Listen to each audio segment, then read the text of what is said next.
Abre a semana, claro, ainda né, vivendo o rescaldo de toda a repercussão que causou a decisão tomada na última sexta-feira do ministro Alexandre de Moraes, que bloqueou por 24 horas aí o funcionamento do Telegram aqui no Brasil. O aplicativo já está liberado, mas ainda gerando muita repercussão, muitas consequências, principalmente no meio político, né, Cláudio? Exatamente, no meio da justiça, viu? Você sabe que eu nem conversei com políticos nesse fim de semana sobre essa decisão absolutamente estapafúrdia, né? Completamente absurda, e que inscreve o Brasil naquela lista lamentável de republiquetas e também em outra lista mais lamentável ainda, de uma dúzia de ditaduras que tomaram medidas idênticas de perseguição e de bloqueio ao aplicativo Telegram, né?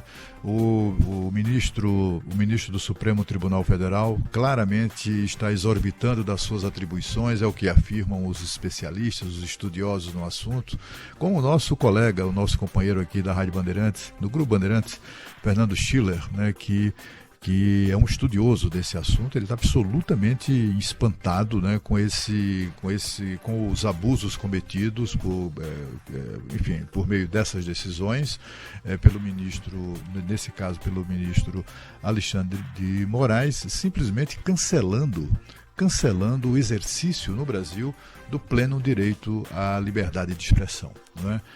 A gente tem assistido, inclusive, colegas nossos de outras emissoras que vivem nos Estados Unidos, por exemplo, dando seu testemunho, né, de como é viver num país absolutamente livre, né? Nos Estados Unidos está lá na primeira emenda.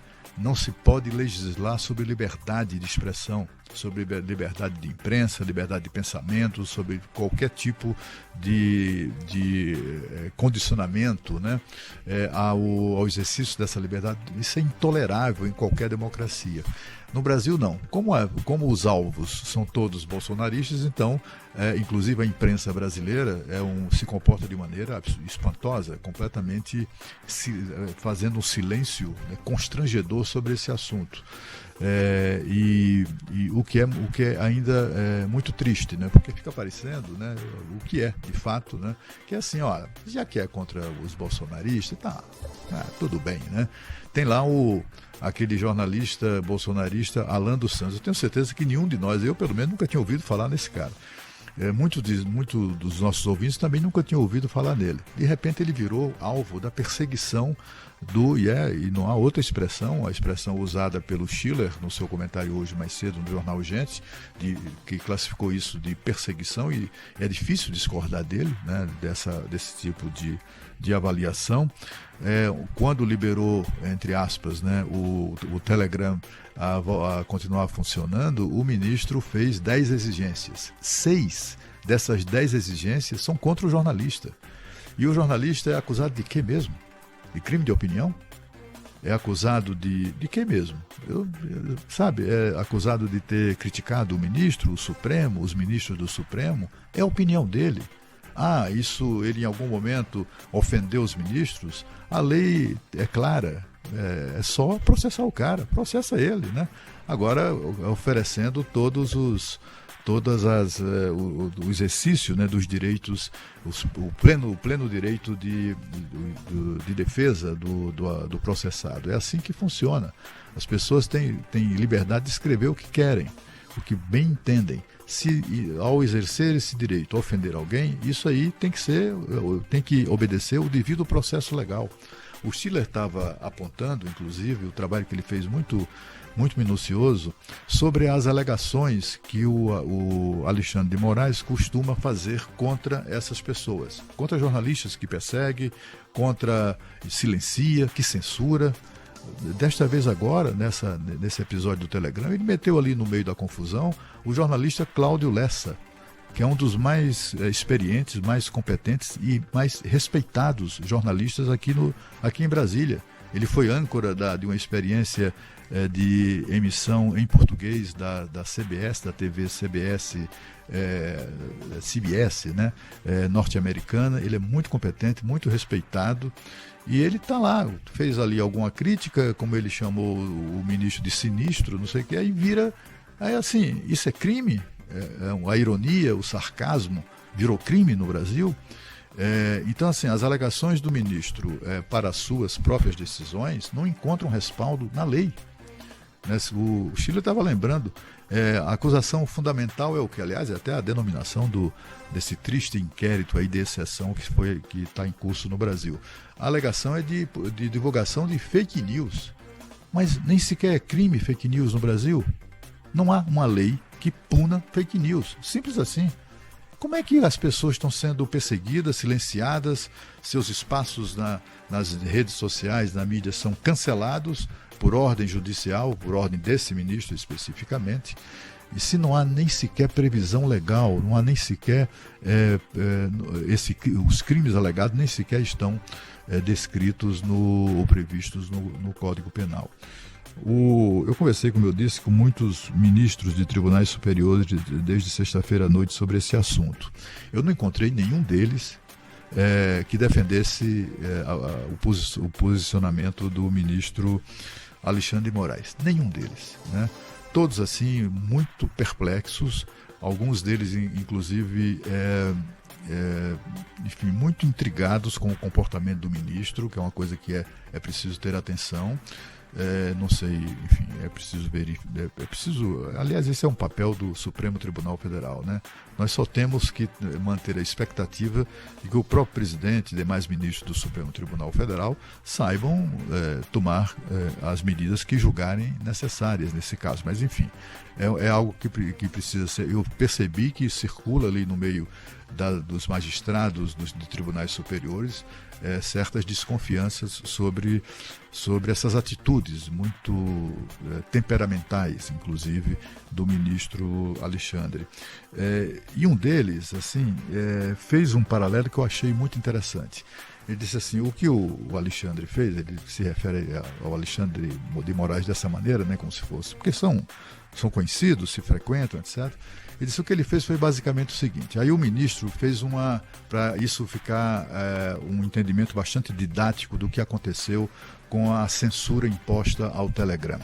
O ministro disse assim, olha, imagine uma rodovia pedagiada, uma rodovia que foi privatizada, foi entregue a uma concessionária privada, né, uma empresa privada, e aí a empresa privada é responsável pela rodovia ali. Tipo assim, Rio-São Paulo, né? Via Dutra. Suponha que a Via Dutra seja entregue toda a sua concessão a uma única empresa. Aí acontece um acidente lá na Via Dutra.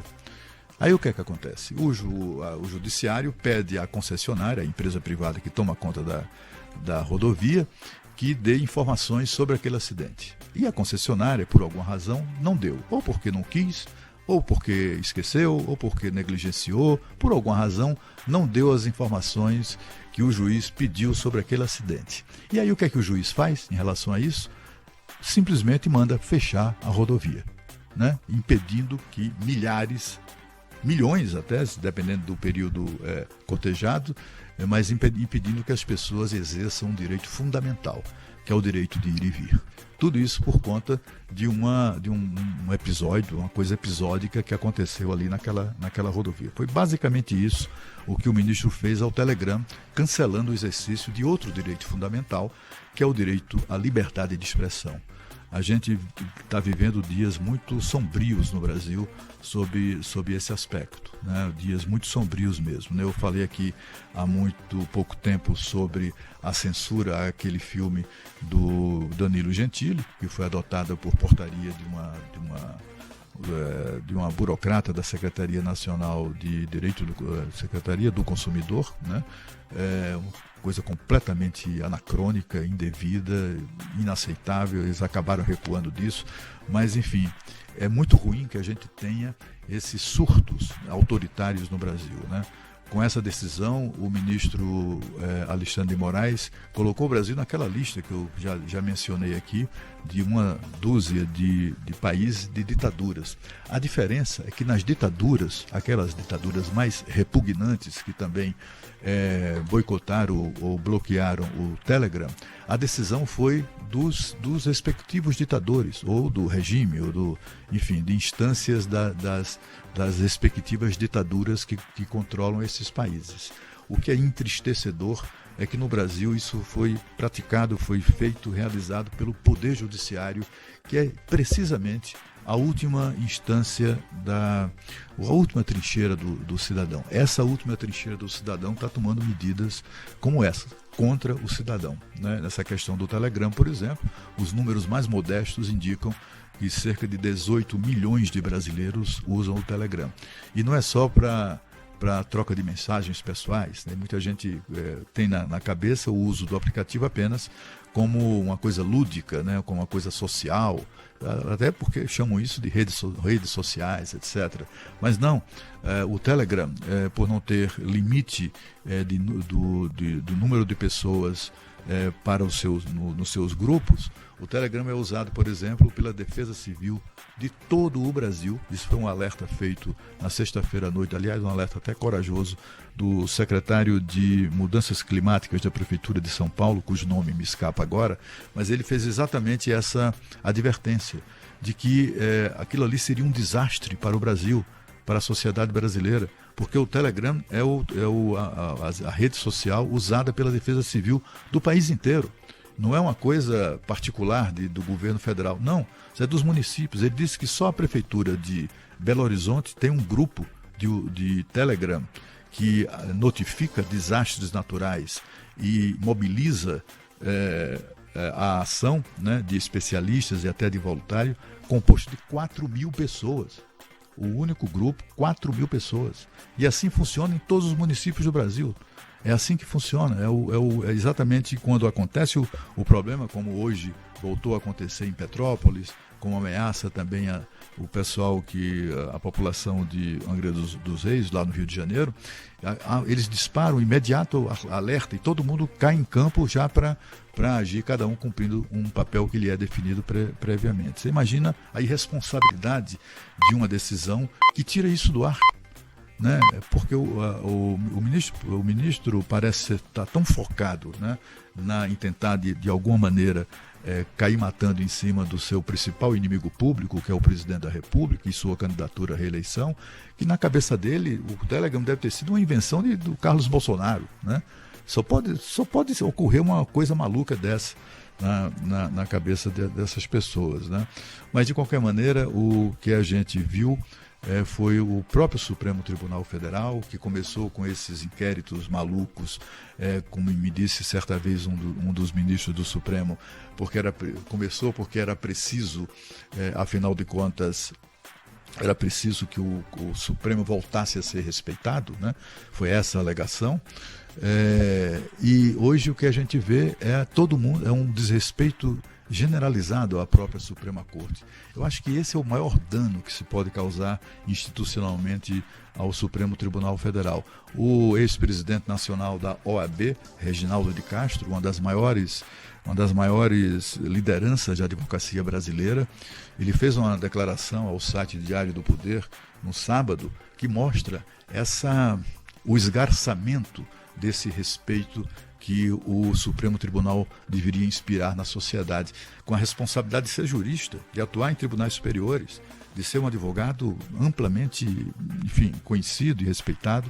Reginaldo de Castro disse que o Supremo Tribunal Federal está para o Brasil, assim como o Putin está para a Ucrânia. Foi exatamente essa a comparação e é o que resta disso tudo, né? Não só a democracia brasileira sendo desrespeitada, o que resta disso tudo é o próprio Supremo Tribunal Federal caminhando célere para a desmoralização. E o Márcio Rocha está em Brasília acompanhando esta segunda-feira, envolvendo ainda essa questão do Telegram, está ao vivo aqui com a gente nos Bastidores do Poder. Boa tarde, Márcio, tudo bom? Oi, Cris, boa tarde para você, boa tarde a todo mundo que nos acompanha aí em São Paulo. Pois é, o Ministério Público Federal deu um prazo de 10 dias úteis para que o Telegram forneça informações pertinentes sobre a política da empresa no enfrentamento à desinformação e também à violência digital. Esse pedido foi encaminhado para o advogado Alan Campos Elias Tomás, que foi o indicado pela plataforma como representante legal no Brasil. E essa indicação de Alan foi uma das medidas determinadas pelo ministro do Supremo Tribunal Federal, Alexandre de Moraes, exatamente para liberar o funcionamento do Telegram no país. O ministro afirmou que a plataforma cumpriu todas as exigências feitas pelo Supremo e, assim, suspendeu o bloqueio que tinha sido determinado na semana passada. E, além disso, para combater a desinformação no Brasil, o aplicativo afirmou que está monitorando os 100 canais mais populares do país, que vai acompanhar a mídia brasileira quando falar, né, sobre fake news e notícias falsas, e também vai restringir postagem pública para usuários banidos por espalhar desinformação. Como o Cláudio Humberto já tinha antecipado, né, o Telegram também bloqueou o canal do Cláudio Lessa, que, segundo o Supremo Tribunal Federal, é suspeito de divulgar notícias falsas e, além disso, também excluiu os links no canal do presidente Jair Bolsonaro que permitiam aí um acesso a um inquérito sigiloso da Polícia Federal. E exatamente por isso que o presidente Bolsonaro voltou a dizer que está sendo perseguido pelo ministro Alexandre de Moraes.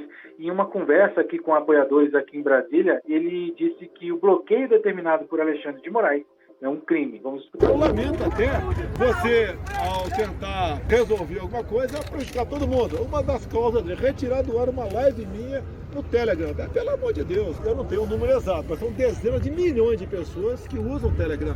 Isso é um crime fazer isso aí. É um ato, no meu entender, é lamentável que a tempo ele resolveu recuar.